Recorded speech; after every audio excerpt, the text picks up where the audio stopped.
Hi all, നമ്മൾ ഇന്ന് നോക്കാനായിട്ട് പോകുന്നത് ഇംഗ്ലീഷ് പരീക്ഷയിൽ ഉറപ്പായിട്ട് വരുന്ന ഒരു ആക്ടിവിറ്റിയാണ് കോൺവെർസേഷൻ എന്ന് പറയുന്നത്. അപ്പോൾ നമ്മൾ മുൻപ് ഓൾറെഡി കോൺവെർസേഷൻ്റെ ഒരു വീഡിയോ ചെയ്തിട്ടുണ്ട്. അത് കുറച്ചും കൂടി ലെങ്തിയാണ്, കുറച്ചും കൂടി വലിയ കോൺവെർസേഷൻസ് ആണ്.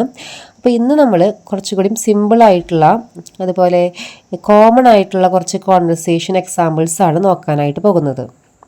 ഒരു കോൺവെർസേഷൻ എഴുതുമ്പോൾ എപ്പോഴും നമ്മൾ മനസ്സിലാക്കേണ്ടതും ശ്രദ്ധിക്കേണ്ടതുമായിട്ടുള്ളൊരു കാര്യം എന്താണെന്ന് വെച്ച് കഴിഞ്ഞാൽ, ഒരാളൊരു ചോദ്യം ചോദിച്ചു കഴിഞ്ഞാൽ അതിനെ റിപ്ലൈ ആയിട്ട് എഴുതേണ്ടത് അല്ലെങ്കിൽ പറയേണ്ടത് ആ ചോദ്യത്തിൻ്റെ ഉത്തരമായിരിക്കണം.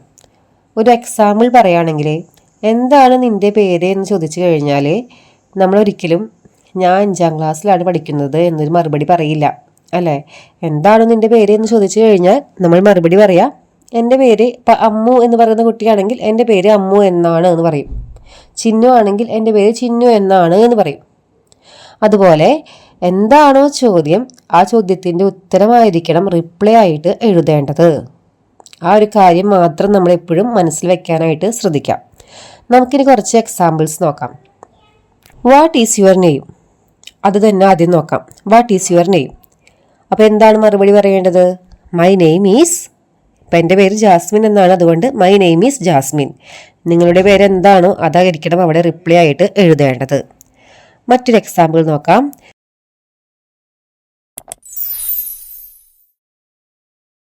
Where are you from? അപ്പം എന്താ എഴുതാ? ഐ ആം ഫ്രം ഇന്ത്യ, അല്ലെങ്കിൽ I am from Thrissur, I am from Chavakkad. എവിടെയാണ് നിങ്ങളുടെ സ്ഥലം, എവിടെ നിന്നാണ് നിങ്ങൾ വരുന്നത്, അതാണ് അവിടെ എഴുതേണ്ടത്. അതുപോലെ മറ്റൊരു കാര്യം, എപ്പോഴും ഇങ്ങനെ ക്വസ്റ്റ്യൻ ആയിരിക്കണമെന്നില്ല, പക്ഷെ ക്വസ്റ്റ്യൻ വരുന്നുണ്ടെങ്കിൽ, കോൺവെർസേഷൻ്റെ ഉള്ളിൽ ക്വസ്റ്റ്യൻ പോലെ വരുന്നുണ്ടെങ്കിൽ അവിടെ ഒരു ക്വസ്റ്റ്യൻ മാർക്ക് ഇടാനായിട്ട് ഒരിക്കലും മറക്കരുത്. അപ്പം നേരത്തെ എക്സാമ്പിളിൽ വാട്ട് ഈസ് യുവർ നെയിം, നിൻ്റെ പേര് എന്താണ്, അതൊരു ചോദ്യമാണ്. ചോദ്യമാണെങ്കിൽ അതിൻ്റെ അവസാനം ഒരു ക്വസ്റ്റ്യൻ മാർക്ക്, ചോദ്യചിഹ്നം നിർബന്ധമായിട്ടും ഇടണം. ഓക്കെ, മറ്റൊരു എക്സാമ്പിൾ നോക്കാം. Can I sit here? ഞാൻ ഇവിടെ ഇരുന്നോട്ടെ? റിപ്ലൈ എന്ത് പറയാം? Sure, go head. ഇനി വാട്ട്സ് യുവർ ഫേവറേറ്റ് കളർ? എന്താണ് നിന്റെ ഫേവറേറ്റ് കളർ? റിപ്ലൈ എന്ത് വരും? My favourite colour is blue. ഏതാണോ നിങ്ങളുടെ ഫേവറേറ്റ് കളർ അതവിടെ എഴുതാം. ഇനി ഹൗ ആർ യു? അപ്പം എങ്ങനെ എഴുതാം? I am fine, thank you, അല്ലെങ്കിൽ ഐ ആം ഫൈൻ, താങ്ക്സ്, അല്ലെങ്കിൽ ഐ ആം ഗുഡ്. ഇതിൽ ഏത് വേണമെങ്കിലും നമുക്ക് അവിടെ എഴുതാനായിട്ട് പറ്റും. അതുപോലെ ക്യാൻ യു ഹെൽപ്പ് മീ? എന്നെ സഹായിക്കാമോ? ഈ ക്യാൻ യു ഹെൽപ്പ് മീ എന്നുള്ളത് നമുക്ക് നമ്മുടെ പല കോൺവെർസേഷൻസിലും, നമ്മുടെ ചാപ്റ്റേഴ്സുമായി ബന്ധപ്പെട്ട് കോൺവെർസേഷൻസിലും നമുക്ക് യൂസ് ചെയ്യേണ്ട ആവശ്യം വരാറുണ്ട് കേട്ടോ. Can you help me? എന്നെ സഹായിക്കാമോ? അപ്പൊ റിപ്ലൈ എങ്ങനെ വരാം? യെസ് ഐ ക്യാൻ, എനിക്ക് സഹായിക്കാൻ പറ്റും, അല്ലെങ്കിൽ നോ ഐ കാണ്ട്, സഹായിക്കാനായിട്ട് പറ്റില്ല. അത് ഏതാണോ സിറ്റുവേഷൻ അനുസരിച്ച് യെസ് ആണോ നോ ആണോ എന്ന് ആലോചിച്ച് കൊടുക്കാം. അതുപോലെ താങ്ക് യു വന്നു കഴിഞ്ഞാൽ, താങ്ക് യു എന്നൊരാൾ പറഞ്ഞു കഴിഞ്ഞാൽ എപ്പോഴാണ് താങ്ക് യു പറയേണ്ടത്? ഇപ്പം നേരത്തെ ഒരു എക്സാമ്പിൾ എടുക്കുകയാണെങ്കിൽ ക്യാൻ യു ഹെൽപ്പ് മീ എന്ന് ചോദിച്ചു. അപ്പോൾ ഓപ്പോസിറ്റ് നിൽക്കുന്ന ആൾ പറഞ്ഞു യെസ് ഐ ക്യാൻ, എനിക്ക് സഹായിക്കാൻ പറ്റുമെന്ന് പറയുന്നു. അപ്പോൾ ഒരാൾ സഹായിക്കാൻ പറ്റുമെന്ന് പറയുമ്പോൾ നമ്മൾ അയാളുടെ അടുത്ത് താങ്ക് യു പറയണം, അല്ലേ? അങ്ങനെ സിറ്റുവേഷൻ അനുസരിച്ച് എവിടെയൊക്കെ താങ്ക് യു വരുന്നുണ്ടോ അതിൻ്റെ അടുത്തതായിട്ട് നമ്മൾ എന്താ റിപ്ലൈ കൊടുക്കാം? താങ്ക് യു വന്നു കഴിഞ്ഞാൽ ആ റിപ്ലൈ വരേണ്ടത് വെൽക്കം എന്നായിരിക്കണം. ഇപ്പോൾ താങ്ക് യു എന്ന് വന്നു കഴിഞ്ഞാലും അതിൻ്റെ അടുത്ത ലൈൻ നമ്മൾ എഴുതേണ്ടത്, ഓപ്പോസിറ്റ് നിൽക്കുന്ന ആൾ പറയേണ്ടത് വെൽക്കം എന്നായിരിക്കണം. അതുപോലെ ഹായ് ഗുഡ് മോർണിംഗ് എന്ന് പറഞ്ഞു കഴിഞ്ഞാൽ അതിന് റിപ്ലൈ വരേണ്ടത് ഗുഡ് മോർണിംഗ് എന്നായിരിക്കണം. ഹായ് ഗുഡ് ആഫ്റ്റർനൂൺ എന്ന് പറയുകയാണെങ്കിൽ, for example hi good afternoon Ammu. അപ്പോൾ അമ്മു എന്താ പറയേണ്ടത്? തിരിച്ച് ഗുഡ് ആഫ്റ്റർനൂൺ പറയണം. ഒരു ടീച്ചർ ക്ലാസ്സിലേക്ക് കടന്നു വരുമ്പോൾ നിങ്ങൾ ഗുഡ് മോർണിംഗ് ടീച്ചർ എന്ന് പറയാറുണ്ട്. അപ്പോൾ ടീച്ചർ എന്താ പറയാറ്? Good morning sit down. തിരിച്ച് വിഷ് ചെയ്തിട്ടാണ് പിന്നെ ഇരിക്കാൻ പറയുക, അല്ലേ? അപ്പോൾ ഗുഡ് മോർണിംഗ് എന്നൊരാൾ പറഞ്ഞു കഴിഞ്ഞാൽ ഓപ്പോസിറ്റ് ആയിട്ട് ഗുഡ് മോർണിംഗ് പറയണം. ഗുഡ് ആഫ്റ്റർനൂൺ പറഞ്ഞു കഴിഞ്ഞാൽ ഓപ്പോസിറ്റ് ആയിട്ട് ഗുഡ് ആഫ്റ്റർനൂൺ പറയണം. അതുപോലെ നിങ്ങൾക്ക് ഇപ്പോൾ ഒരു കോൺവെർസേഷൻ പരീക്ഷയ്ക്ക് വന്നു, നിങ്ങൾക്കൊന്നും എഴുതാൻ കിട്ടണില്ലെങ്കിലും ആദ്യത്തെ ഒരു 2 ലൈൻ നിങ്ങൾക്ക് എഴുതാലോ. ഹായ് ഗുഡ് മോർണിംഗ്, തിരിച്ച് ഗുഡ് മോർണിംഗ് എന്ന് പറയുന്നു. ബേസിക് ആയിട്ട് നമുക്ക് എഴുതി വെക്കാമല്ലോ, കുറച്ച് മാർക്ക് കിട്ടില്ലേ? അതുപോലെ കോൺവെർസേഷൻ എൻഡ് ചെയ്യുമ്പോൾ ഓക്കെ ബൈ എഴുതിക്കൂടി നമുക്കതൊക്കെ കുറച്ച് മാർക്ക് നമുക്ക് കിട്ടില്ലേ? ഒന്നും എഴുതാൻ കിട്ടാത്തവർക്ക് ഇതെങ്കിലും എഴുതി വെക്കാനായിട്ട് ശ്രദ്ധിക്കുക, കുറച്ച് മാർക്ക് നമുക്ക് എന്തായാലും കിട്ടും. ഇനി മറ്റൊരു എക്സാമ്പിൾ നോക്കാം. What's your hobby? എന്താണ് നിന്റെ ഹോബി എന്ന് ചോദിച്ചു കഴിഞ്ഞാൽ എങ്ങനെ എഴുതാം? My hobby is listening to music. എന്താണ് നമ്മുടെ ഹോബി അത് എഴുതാം കേട്ടോ. മൈ ഹോബി ഈസ് അങ്ങനെ തന്നെ വരണം. മൈ ഹോബി ഈസ് അതിനുശേഷം എന്താണോ ഹോബി അത് എഴുതാം. അടുത്ത എക്സാമ്പിൾ നോക്കാം. Can you speak English? അപ്പോൾ റിപ്ലൈ എങ്ങനെ വരാം? Yes I can speak English very well. അല്ലെങ്കിൽ no I can't speak English. ഇതിലേത് വേണമെങ്കിലും റിപ്ലൈ ആയിട്ട് വരാം.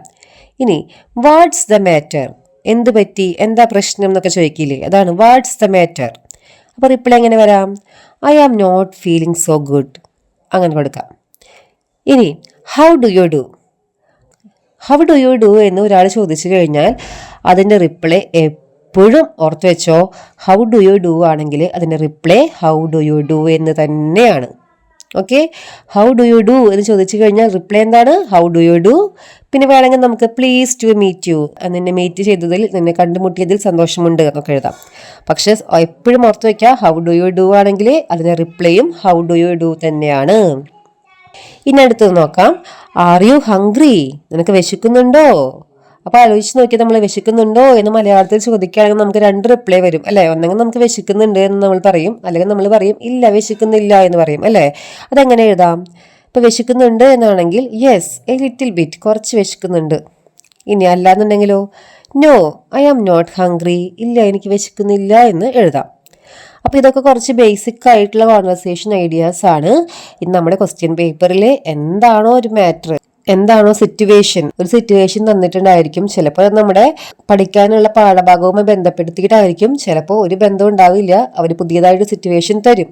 അപ്പം നമ്മുടെ സിറ്റുവേഷൻ അനുയോജ്യമായ രീതിയിൽ കോൺവെർസേഷൻ നമ്മൾ ബിൽഡപ്പ് ചെയ്ത് കൊണ്ടുവരണം. ഇപ്പോൾ കോൺവെർസേഷന് പുറമെ picture description, add more lines, അതുപോലെ റീഡ് ആൻഡ് കോംപ്രിഹെൻഡും പിക്ചർ ഡിസ്ക്രിപ്ഷനും ഒക്കെ എല്ലാ ക്ലാസ്സുകളിലും എല്ലാ ക്വസ്റ്റ്യൻ പേപ്പേഴ്സിലും സ്ഥിരമായിട്ട് വരുന്നതാണ് കേട്ടോ.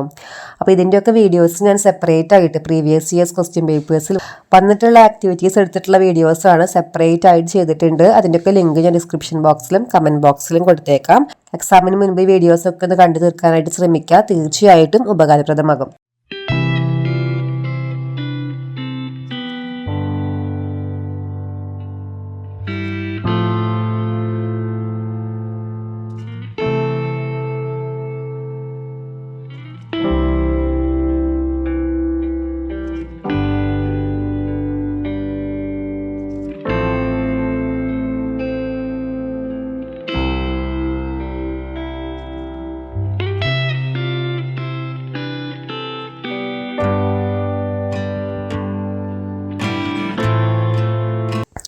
അപ്പോൾ നിങ്ങൾക്ക് ഈ വീഡിയോ യൂസ്ഫുൾ ആയി എന്നുണ്ടെങ്കിൽ ലൈക്ക് ചെയ്യാനും കമൻറ്റ് ചെയ്യാനും മറക്കരുത്. നിങ്ങളുടെ കൂട്ടുകാർക്ക് എല്ലാവർക്കും വീഡിയോ ഷെയർ ചെയ്ത് കൊടുക്കണം. ചാനൽ എന്തായാലും സബ്സ്ക്രൈബ് ചെയ്യണം. താങ്ക്